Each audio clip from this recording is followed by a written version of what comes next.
Hello and welcome to this week's episode of Spy Trader Now. I am your host. My name is Ken, and this is the March 10th, 2023 episode of Spy Trader Now. At Spy Trader Now, our goal is to beat the returns of the buy and hold investor, which we have done this week because the SPY or the S&P 500 buy and hold investor, they completely lost a large percentage last week, a huge downturn in the market. We're going to go through all that in great detail. Just trying to explain a little bit about what I am all about here at Spy Trader Now. I am so sick and tired of all these gurus that give you a whole bunch of videos about what the market is doing, but what they do not do is they do not show you what they plan on doing with that information. Here at Spy Trader Now, we not only go through the analysis, but we'll also show you our trades to show you how we actually play this market out. So our current returns year to date at Spy Trader Now, our portfolio is up 1.9% year to date, and this SPY 500 buy and hold investor is up 0.91%. So here at Spy Trader Now, we do a 3-position portfolio. We either have shares of the S&P 500 stock, we buy the ETF fund and the symbol is SPY, or we buy or sell options, or we are in cash. Currently, we are 100% in cash, and I'll show you that right now. Here at Spy Trader Now, we buy, sell, and trade the S&P 500. We are not buy and hold investors. This is a 1-year chart of the S&P 500, symbol SPY. We're going to go through the charts in great detail throughout the presentation. The last trade that I made was on 3/1. I did a cash secured put with 3/3 as the expiration, very short expiration date with a 390 strike. And this red dotted line is one that expired, and the strike price is this red dotted line this way at 390. Well, you can see on that day, this candlestick closed above our strike, so we never got executed. And then I never took a trade after that, and the market just tanked all of last week. Here is some past results for Spy Trader Now. So in 2022, our portfolio was up 21.18% when the SPY buy and hold investor was down 19%, 40% differential. Just a fantastic year in 2022. In 2021, we returned 78% compared to the SPY buy and hold investor of 28%. And in 2020, we had an unbelievable 100% return on investment, and the SPY buy and hold investor only returned 15% in 2020. If you want to see how I do this, stay tuned, subscribe to that channel, ring that bell to be notified when I post a new video, and do me a solid and go ahead and smash that like button down for me right now. Thank you. This page is here just to show you that last week the SPY lost 4.52%. We'll go through this weekly chart later on in the presentation in greater detail. This slide is just to show you the last trade that I made. I talked about in the earlier slide. And in order to determine my annual return on investment, I put the information here in my cash secured put calculator. You can get this calculator for free at spytradernow.com, and I'll leave a link down below so that you can gain access and download this document for free. And this is a list of my trades for 2023. If you want to see my trades going back for the last 3 years, you can head over to Spy Trader Now. And if you want to sign up for my real-time trade alerts, you can head over to Spy Trader Now. There'll be a link in the description down below. This is our equity curve for the Spy Trader Now portfolio 2023 year to date. You can see how we've just kind of steadily grown our portfolio up. We were flat last week because I took no trades and I was in cash when that last cash secured put expired out of the money. This is the SPY buy and hold investor equity curve for 2023. So they came up and crashed right down, and now they're up, but up very slightly. And this is the two portfolios on a percentage basis, because we here at SPY Trader Now, we compare ourselves against the benchmark of the S&P 500 buy and hold investor. This is what we're trying to beat, folks. Now we're just going up slow and steady. The S&P 500 took off, but it crashed last week. So right now we are beating the S&P 500 by about 1%. Here is the Fed rate hikes for 2022 and 2023. The last rate hike was done on February 1st, 2023. 25 basis points brought the federal funds rate to 4.5 to 4.75. Forbes pegs the terminal rate in 2023 to go to 5 to 5.5. Just last week, inflationary data came out hotter than expected, and now the terminal rate is expected to go to potentially 5.75%, pushing this range out longer. And this is Jerome Powell. He's the Fed chair. So this is the top guy at the Fed that makes the decisions, the very top executive positions for the Fed. So the next Fed meeting in 2023 is going to be on March 22nd. There was a probability of a 25 basis point rate hike, and the announcement comes on March 22nd. That was baked in the cake, but due to the inflationary data and the words that came out of Jerome Powell's speeches, it is possible that this will now be a 50 basis point rate hike.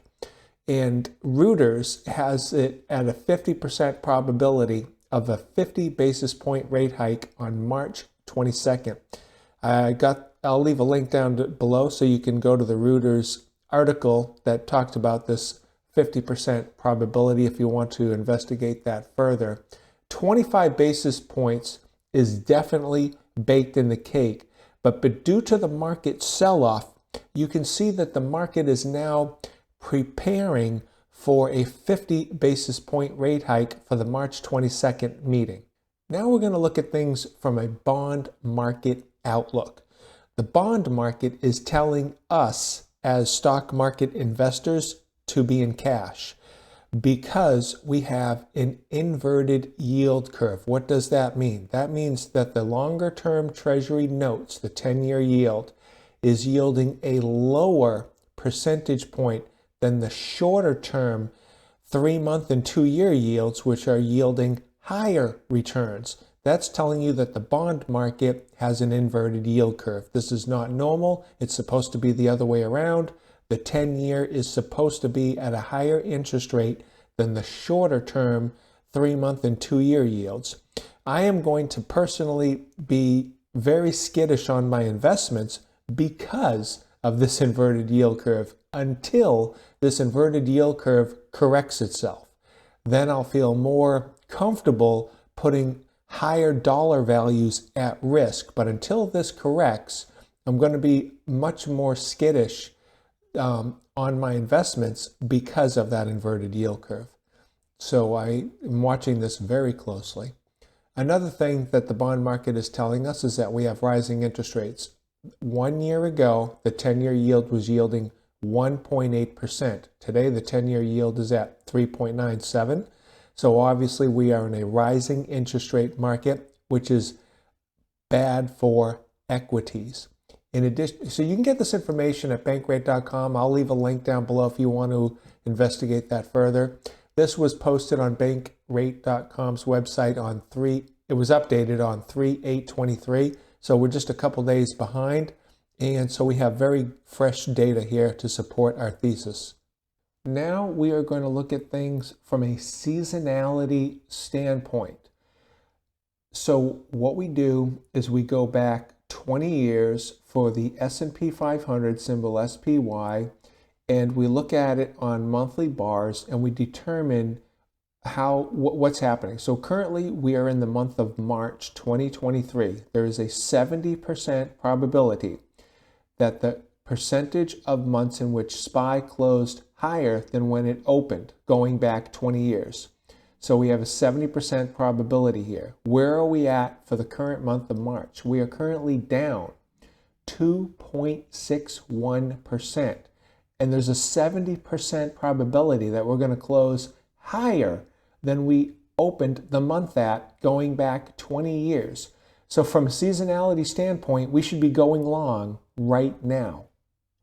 Here is a 20-year chart, monthly bars or monthly chart for the S&P 500, okay? And we were in this downward trading trend channel. We broke out of it, and I said, as long as we stay above this line, we're going to be good. Well, we are just either just below it or right on the line, depending upon how you draw the line. If you look here, it looks like it's right on the line. The MACD is negative, and it looks like it's wanting to gain further distance from its signal line. The histogram was showing promising that it was going to, that the MACD line was going to cross above the signal line, but that did not happen, and it looks like it's turning back down. And it is going in the other direction, which is bad for us, meaning that this is going to now come down to this lower trend channel, 325 on this chart pattern here.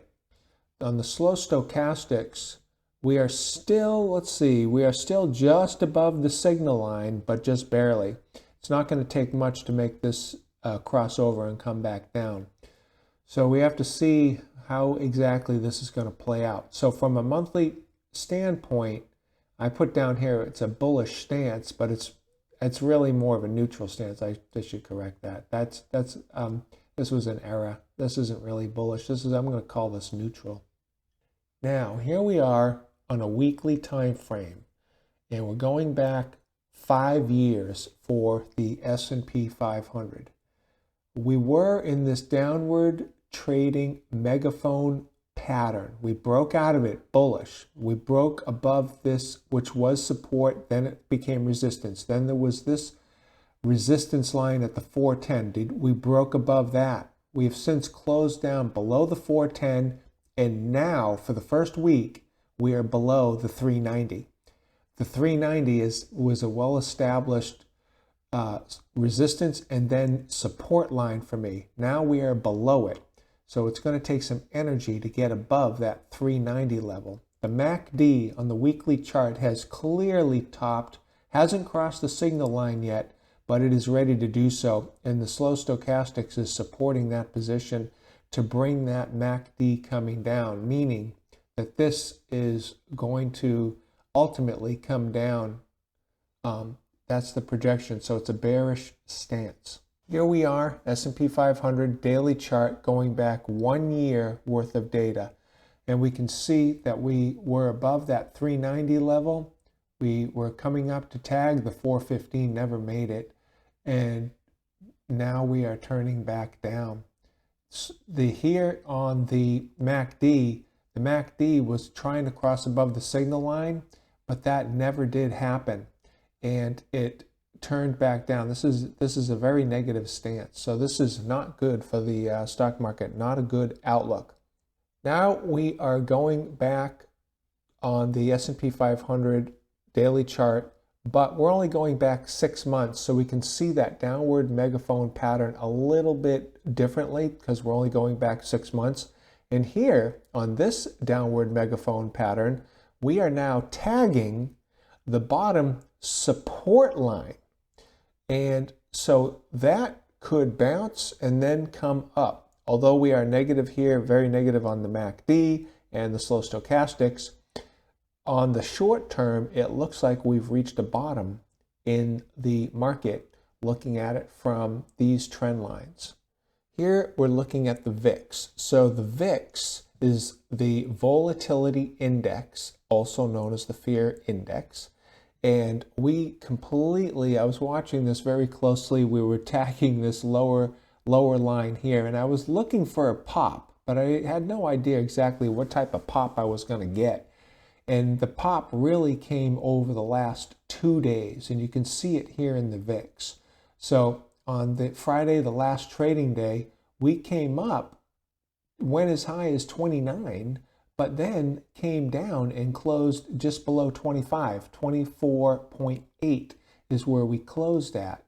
So it looks like we kind of spiked, hit a resistance wall here around 29, and now we're coming back down. You make money when the VIX comes down. You lose money when the VIX goes up.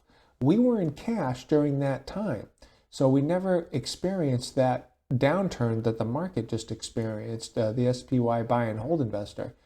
So that is a good position, but the VIX is telling us that it possibly, let's see here, if we look at the MACD, you gotta remember that the VIX is inverse of the stock market. So when the VIX goes up, the black line here is the S&P 500. The S&P 500 comes down when the VIX goes up. Well, right now it looks like the VIX may have reached a top and is coming down, meaning that the SPY is now going to turn and come back up. So we got to keep an eye on that. We'll have to see what is going to happen. The MACD it was in this trading channel here, and it is right about at the upper end of the trading channel, meaning that if it does exactly what it did here, it's going to hit that upper end or close to it and turn back down. Well, if that turns back down, SPY is going to go back up, which is good to be long.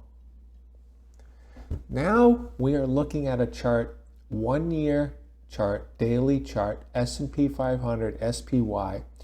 Here, this is from the TD Ameritrade, which is my broker. And we are in this chart, we have standard deviation lines, -2, +2, -1, +1. 95% of all trading takes place between the -2 and the +2. This dotted green line is the halfway point between all these standard deviation lines, and we are right about at that midpoint.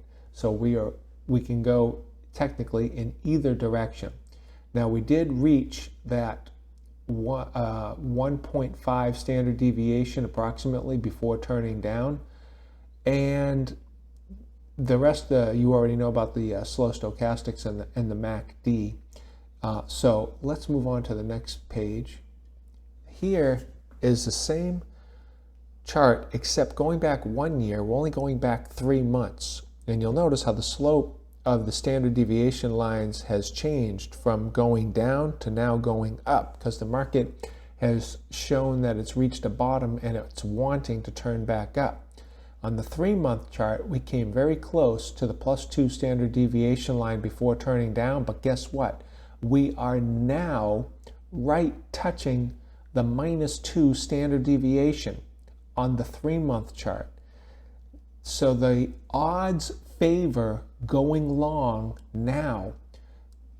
It's not a guarantee. There are absolutely no guarantees of what's going to happen, but going long now is a good probability because 95% of all your trading takes place between the +2 and the -2.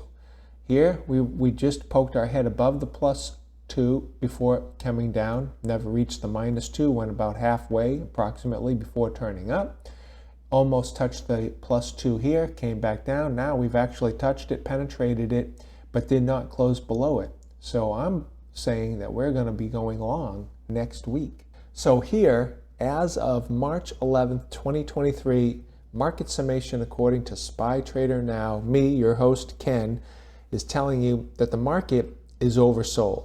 And because we are at the -2 standard deviation on the 3-month chart, I want to go 50% long SPY shares. I don't want to take on leverage with options because of that inverted yield curve. I want to get some money and I want to put it to work, but I don't want to go all in because I could absolutely be wrong. So I want to put in some money. We'll go with a 50% long position and we'll watch the market and see what it does after that.